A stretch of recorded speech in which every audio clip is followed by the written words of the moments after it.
Medical directors should be paid for the roles, functions, and tasks of medical direction, not for referrals to fill beds. Hi, I'm Chris Laxton, Executive Director of AMDA, the Society for Post-Acute and Long-Term Care Medicine. As you know, federal law requires that every nursing home designate a physician as a medical director. The medical director is responsible under the requirements of this law for the coordination of medical care in the community, including quality improvement, the implementation of resident care policies.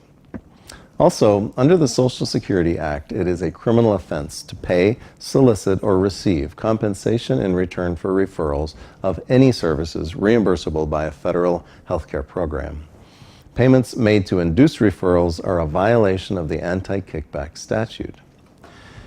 During our recent annual conference in Atlanta, the AMDA House of Delegates passed a resolution stating, among other things, that the Society will continue to advocate that payment to medical directors be solely based on the provision of medical director services at fair market value, that no promises should be made concerning admission to any facility in exchange for that payment, and last but not least, that CMS should start and maintain a record by name of all medical directors and associate medical directors in all of the nation's nursing homes.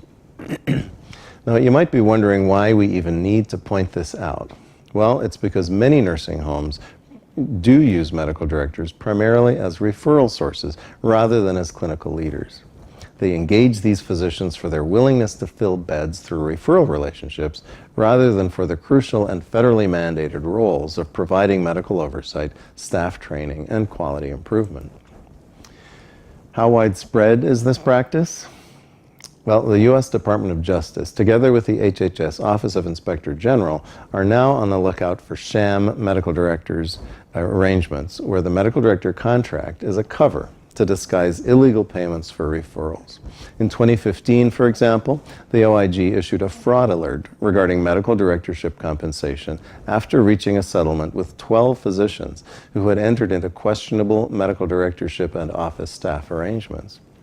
And as recently as this January, an Orlando facility and a physician paid $1.5 million to settle a claim of engaging in a sham medical director agreement for referrals. For the last 40 years, AMDA has been dedicated to training and credentialing medical directors across the country. Since 1991, more than 4,000 individuals have earned the CMD credential through our certification board, and in the last 10 years, over 1,600 have completed our core curriculum on medical direction. We know from this experience that trained and engaged medical directors improve the quality of care in nursing homes, and our research has shown that certified medical directors reduce survey deficiencies in the homes in which they practice. Now, beyond the regulatory requirements, we also know that an actively engaged medical director can help reduce staff turnover, can empower clinical staff to practice up to their full scope, implement an effective antibiotic stewardship program, and improve staff compliance with seasonal immunizations such as flu vaccinations. Leading up to the AMDA resolution, last September, the Advancing Excellence in Long-Term Care Collaborative, a coalition of some 20 stakeholder organizations, which I am proud to chair, sent a letter to CMS asking that they begin keeping a record of all medical directors and associate medical directors at the nation's approximately 15,500 nursing homes. It may come as a surprise to many to find out that CMS currently keeps no such record, relying only on the highly variable survey and inspection process to ensure that the law is being followed. We sent that letter because we want to stop pay-for-referral schemes in which a physician may be named as a medical director of as many as 100 different facilities without actually carrying out any of the duties of a medical director or even setting foot in any of the buildings, something the survey process has clearly not been able to prevent. CMS did respond to the collaborative's letter and agreed with us that an actively engaged medical director, quote, contributes significantly to important improvements in the nursing home environment and the health and safety of the residents residing in that nursing home, unquote. However, they believe the current regulatory requirements are adequate. As well, they stated that such reporting may represent an undue burden on facilities and that they would not take up the establishment of a national directory at this time.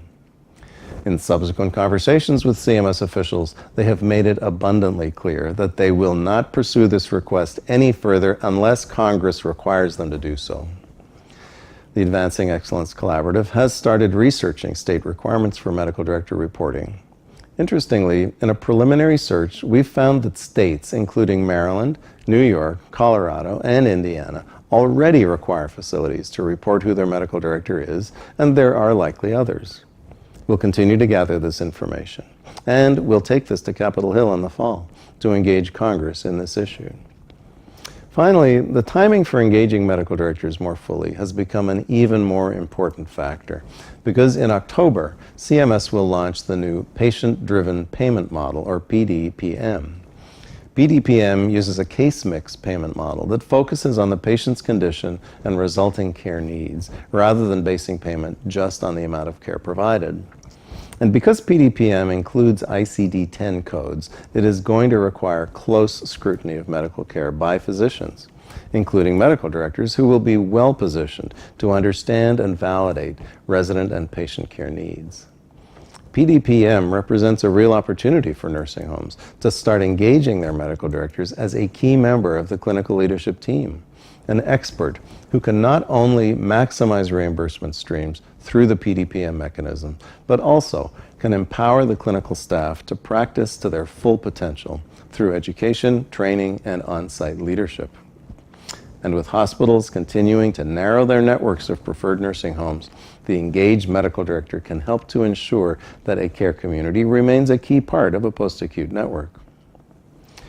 If you'd like to learn more about PDPM, AMDA is hosting a webinar on the topic on April 18th. I encourage you to listen in, either live or after it's archived on our website. And remember, as always, AMDA webinars are free to members. Go to paltc.com/webinars to register. And thank you.